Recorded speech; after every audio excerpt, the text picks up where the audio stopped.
Tonight's programming was made possible by season benefactors Elizabeth and Joe Lavaca, October sponsor Alexander Nicholson, Pay What You Can, Allison Partners, Strauss Construction, Latitude 38, and Ting. Media sponsor WTJU 91.1. Other grantors that make this possible include Bank of America, Charlottesville Area Community Foundation, J&D Berkeley, the Baden Fund, the Bama Works Fund, the Virginia Commission for the Arts, and the National Endowment for the Arts.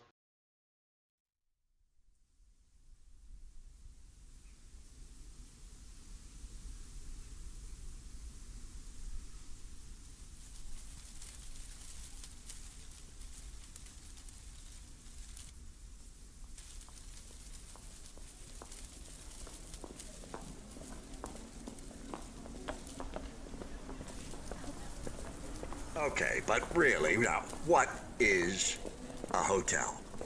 Let's hone in on that. Let's delve. Let's strip away the veneer and look at what a hotel is. What does it do? Well, when you get right down to it, it's a place where living things sleep, right? Right. It's shelter. It's a haven for one or more living things, ideally more. I can see that. Exactly. And you know what? That's exactly what I do. Are they the living things I expected? Birds, rats, bugs? No. But they're still coming here, and I'm still sheltering them. Therefore, when you get right down to it, I am a functioning hotel.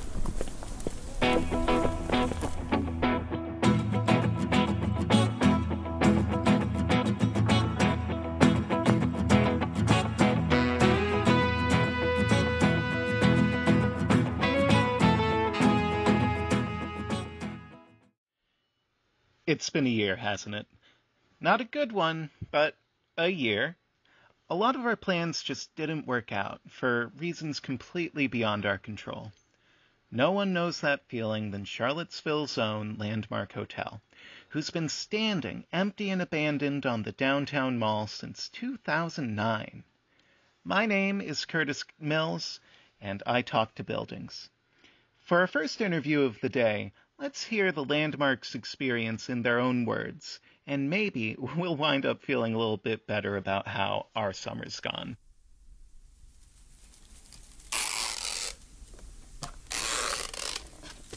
Oh, hey!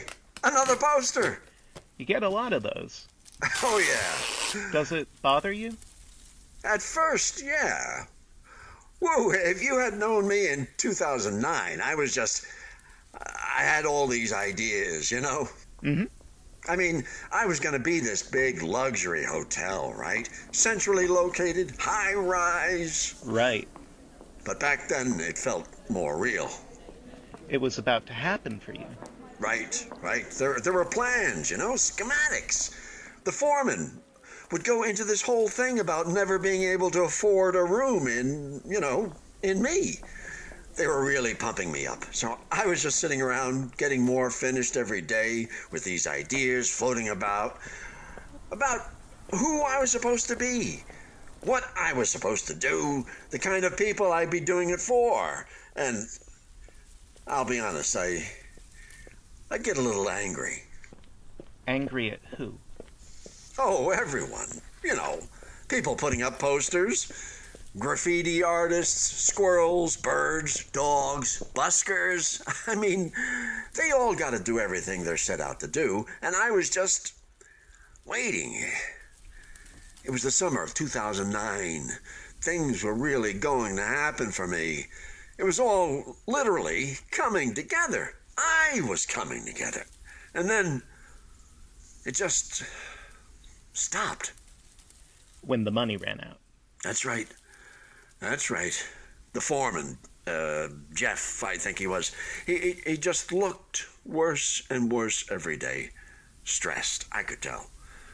The crew was getting antsy, and then the call came from on high and everyone was just gone. That must have felt terrible. It really did. After everyone setting me up to be this big deal, this big, beautiful building in the heart of downtown, bringing in people from all over. I was going to be part of the high life, you know. But then I wasn't. And I kind of let it get to me. It was the summer of 2009, and I wasn't ready. And I was angry. I'm not proud of the building I was that summer. I think a lot of us are different people than we were 10 years ago. Whoa! Oh, I'm... Oh, wow. I didn't mean to. 10 years? Do you need a minute? It's been 10 years? Yes. Wow. Ooh. I'm sorry, Landmark. Mark? Mark's good. I hope I didn't hurt your feelings. Oh, no. We were already in a dark place.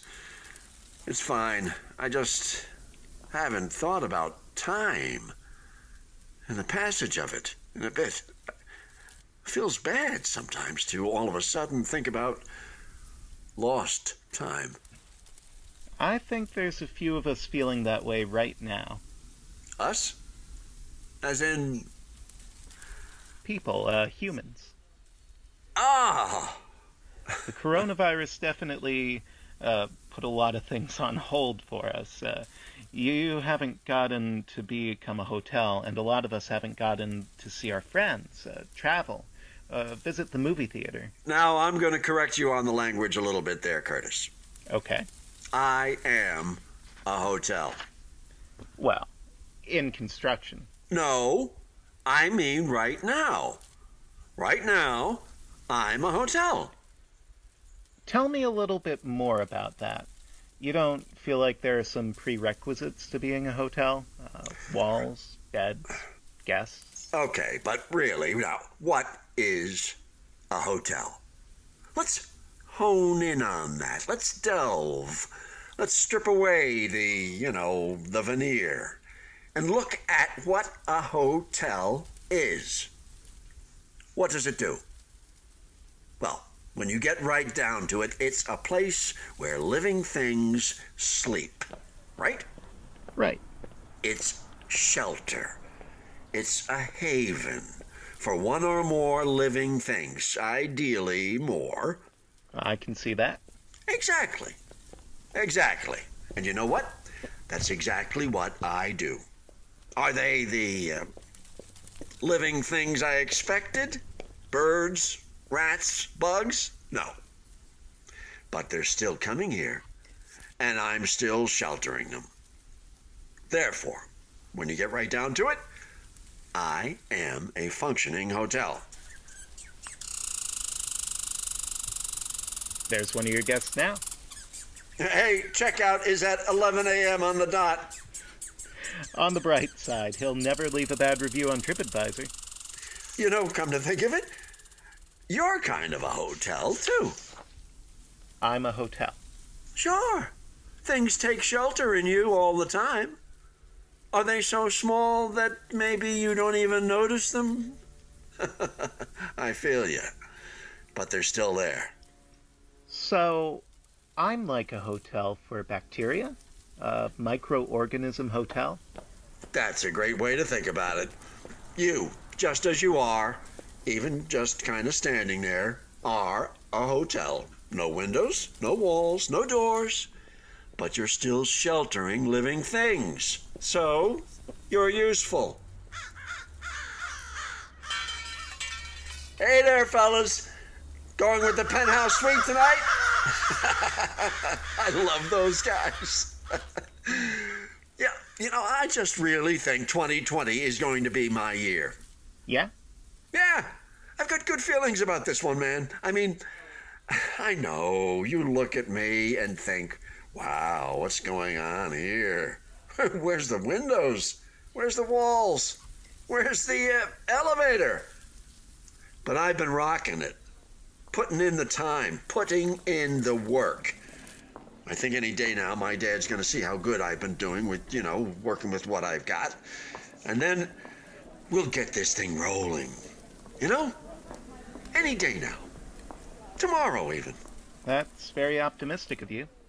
Yeah, okay, admittedly, it's been a while since I've heard back, a while. Mark, I think it's safe to say most of us have already given up on 2020. Oh, really? Really? I mean, I'm not sure if you've been keeping up with the news. I haven't. Oh.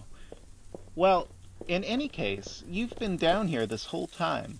Has it felt different since March? Have you noticed anything? Oh, when you put it that way, I guess the other guys were having a rough one this spring. The other guys? You know. I can't do one of those arm gestures, and this is for radio, right? This is for radio. So you couldn't see it anyway. But imagine me spreading out two big, beautiful arms. So, the other buildings around you? Yeah. Man, they've had it rough. I mean, some might say, hey, at least you had people to begin with. But like that fancy burger place over there is still open. But this other one didn't make it. And that nice orange one with the gelato was talking about the people moving out for like a year. But it still hit hard, Do you miss them? They're still there. They're just a little bit like me now, Because no one's using them. Right. They're waiting. I mean, I've always been waiting, but they're way older than me, so I don't know. Maybe it feels worse when you know the difference. Do you think 2020 could still be their year too? Well, yeah. Of course, man. Every year can be your year. 2009 was my year. 2010 was my year. All the way up till now. Wait. I don't want to make you feel bad, Mark, but if you've been waiting to be a hotel since 2009, have any of these years been your year? Of course. What do you think it means for a year to be your year? It's simple, Curtis. Your year is a year where you're still here at the end of it. That's it? That's it. If it's a year you live through, it's your year. I know I'm not finished. I know that. I'm waiting on some things to pull through, in Florida. But at the end of the day, I'm still here. And so are you. And whoever's listening is too. And yeah, maybe you've got a squirrel problem. Maybe it's starting to get cold and the sun sets too soon. Maybe the hot dog guy hasn't been around in a while. But he'll be back. He'll be back. And okay, yeah. 2020 might not be the best time to be a building or a human being. Maybe you don't even go to as many hotels anymore, especially really fancy ones. But that didn't mean the year stopped being yours. That's a good outlook. Yeah, well, it should be. I'm really high up, so my outlook's pretty good. That's one thing I've always had going for me. There was this one guy, climbed all the way up me just to make some graffiti. I can't stop thinking about that guy. In 2009, I would have said, hey, stop it. But I mean, for him, and for all of you, what am I doing besides sitting there? He saw me, and he went, I'm going to make some art with that. In some ways, I'm like his collaborator. I mean, he made the stencil, and he climbed up, and he did most of it, but I got painted on. And then there was this other person, this projection person. I'm not sure what he projected, but it got everyone looking up at me. That felt really good. Felt like those first few years when I was getting built up floor by floor, people passing by, waiting to see what I'd be. You've got good bones, Mark. Thank you. It's been a pleasure.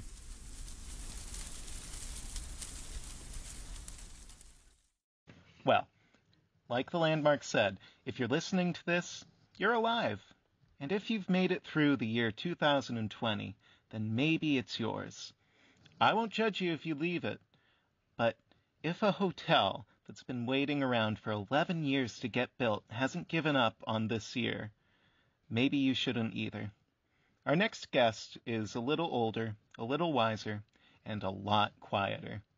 Just a block or two away from Mark, their squirrels and their posters is the Central Library, built in the 1970s out of the old Federal Building on Market Street. They've been home to students, academics, bookworms, and people in need for almost half a century. In their day-to-day, they see a lot of people. But ever since the pandemic, they've been even quieter than usual. You can still find a book there, but it'll be delivered to you curbside. I had the rare chance to talk with the Central Library when it was at its absolute stillest.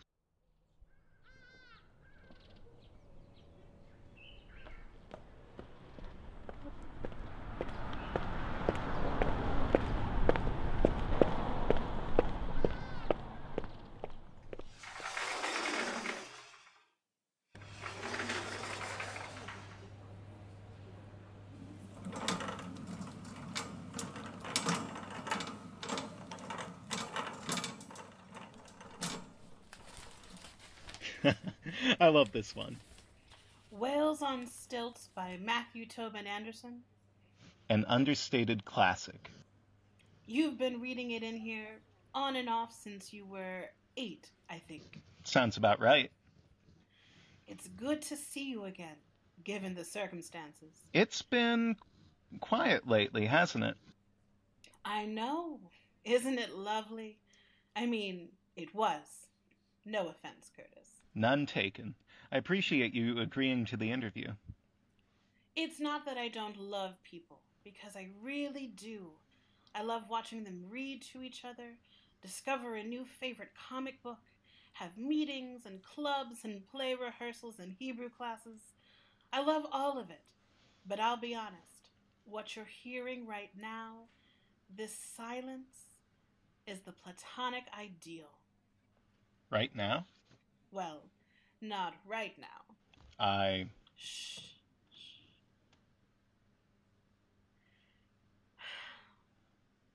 Perfection. There's something to be said for it, but I think some of my favorite sounds in the library are people-related. Pages rustling, whispering, kids running up and down the stacks. And I love those too. But what you're experiencing right now is so rare. It's the kind of rest I usually only feel twice a day, before the doors are open and after the last guest leaves. The wonderful thing about being a visitor, whether it's in a store or a restaurant or a library, is the sounds don't bother you. That's true. They're new. They're fresh sounds. They feel good. But when you're here all day, and Curtis, I am, you get a strong appreciation for what real silence feels like. If you ask any cashier or line cook, they'll understand. Even a library gets so loud because the cacophony doesn't come from people speaking. It just comes from them being people. And what does it mean to hear people being people? Oh, you know, smacking your lips, breathing. You breathe in so many different ways. Your feet make all these kinds of sounds, too. Each pair has a different set of percussive instruments on them, with different cadences. And Curtis, I say all of this out of love, But on my busiest days, I hear upwards of 800 bodily emissions. Oh, and beyond sounds, people are just absolutely obsessed with touching absolutely everything. Really? Really, I love people, Curtis, I do. You make books, but you also break books. You pick them up covered in all this heat and grease. You just ruin them bit by bit. And that thing people do where they pick up a book just to read the dust jacket and then they put it right back? Ugh. You already touched it and you're reading it right now. Just read the whole thing. But that's what those dust jacket descriptions are for, so that people know what they're getting into before they start. Right? And who made those dust jacket descriptions? People. They encourage each other to pick things up they don't necessarily want and cover them in their juices. When you put it that way, I'll admit we do have a tendency sometimes to wear things down. Sometimes. Talk about all the time. You build and break and build and break like nobody's business. You should know. You talk to buildings. I do, don't I? And those buildings stand where other buildings stood. You tear down and you build, and then you tear down again.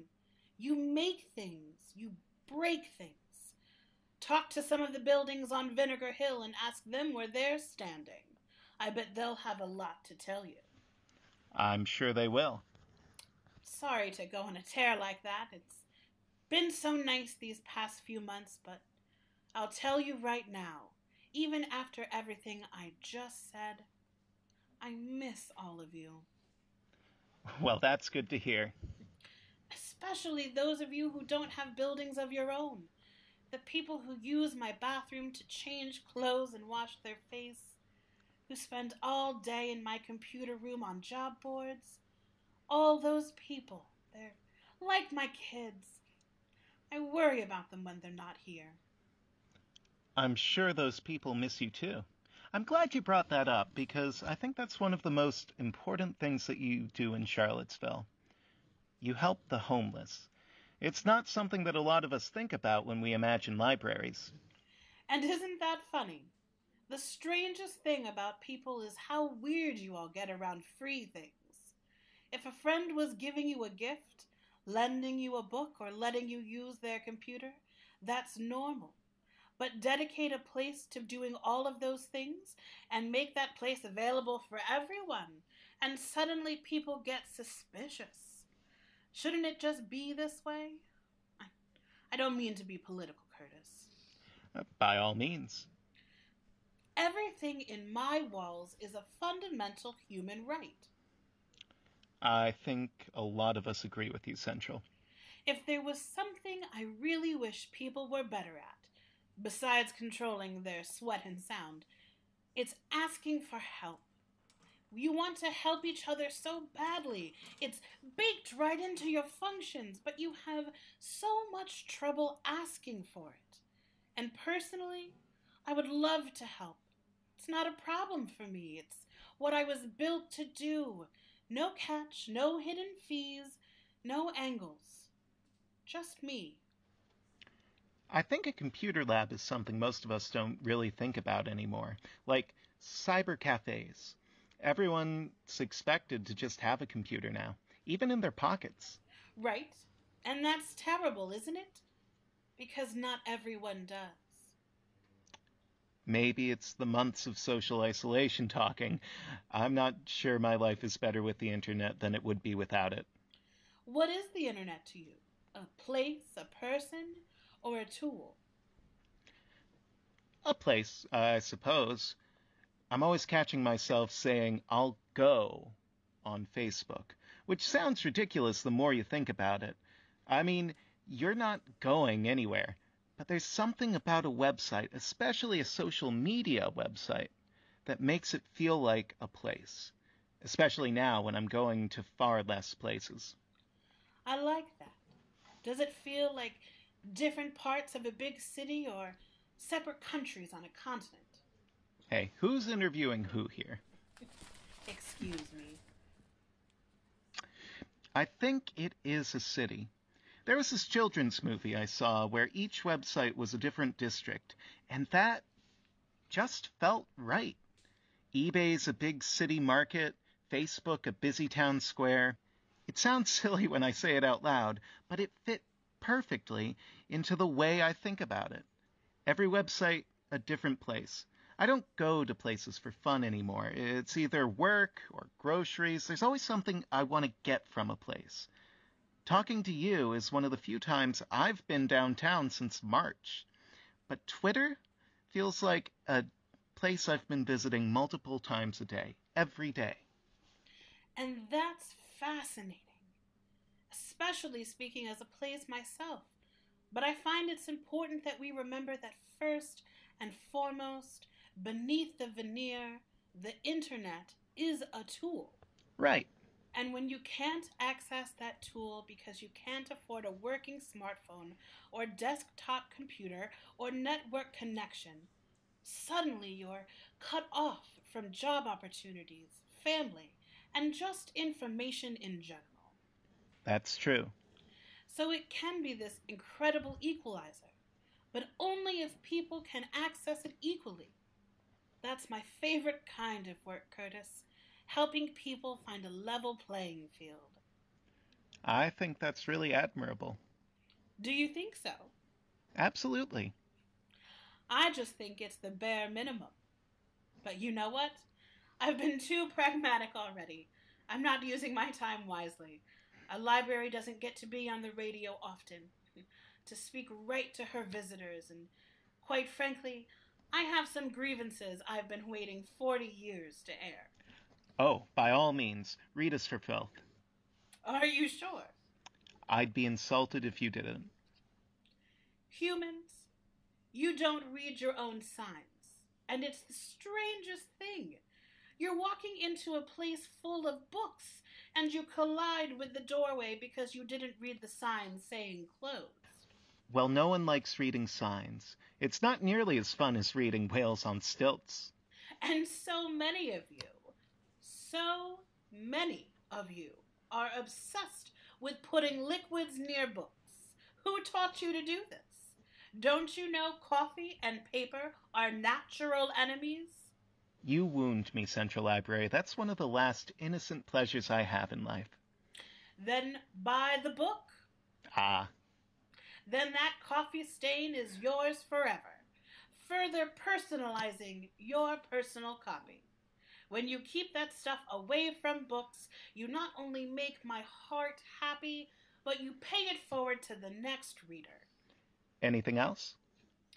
Yes. For the love of everything, please be kind to the people who work in my stacks every day. They work very hard, and they are not, in fact, getting paid to read books all day. It's a tragedy that they spend more time shelving books than reading them. I love them. Be kind to them and to everyone who needs my services the most. If you don't, I'll curse your hybrid sedan to never find good parking in this town again. Here, you heard it here first, listeners.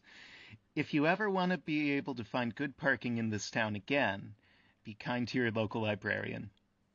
It's been a pleasure, Central Library. Keep up the good work. I always do.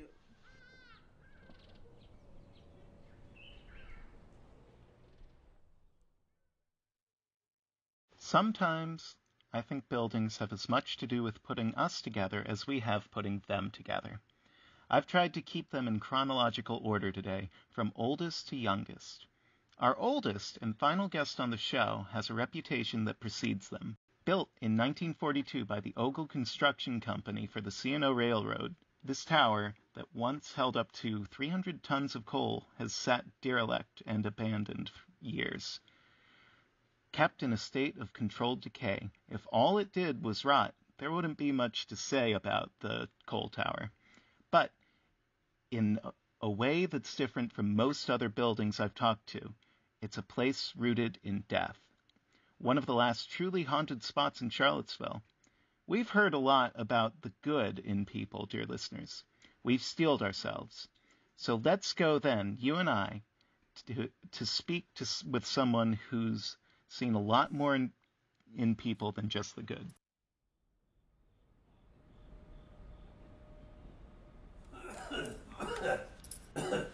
Yeah, I've seen things. I believe you. Things decent folk wouldn't care too much to hear about. You might be surprised. Do you know what it is to watch a town die? To see something grow beyond its bounds, suffocating everything inside? The story of this town is the same as any other.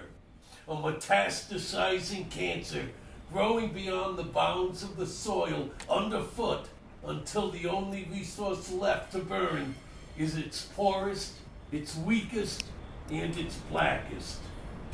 The ones that will be rewarded for making disappear. I have seen my own industry and industries since grow, flourish, and die. And I'll tell you something none of the other buildings will, Curtis. It's getting worse. It's getting worse all the time. When archaeologists come and dig up the ground and find evidence of your race, you'll see the layers of abandoned places, abandoned people, and abandoned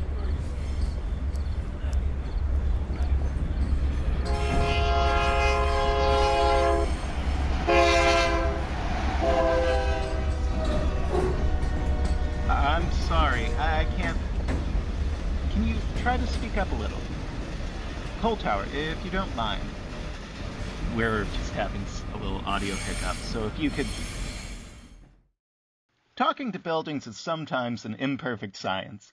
Thank you all for joining me today. If you have any suggestions for a building in Charlottesville you'd like for us to interview, please let us know in the comments section below. I'm personally considering taking Central Library's advice on this one.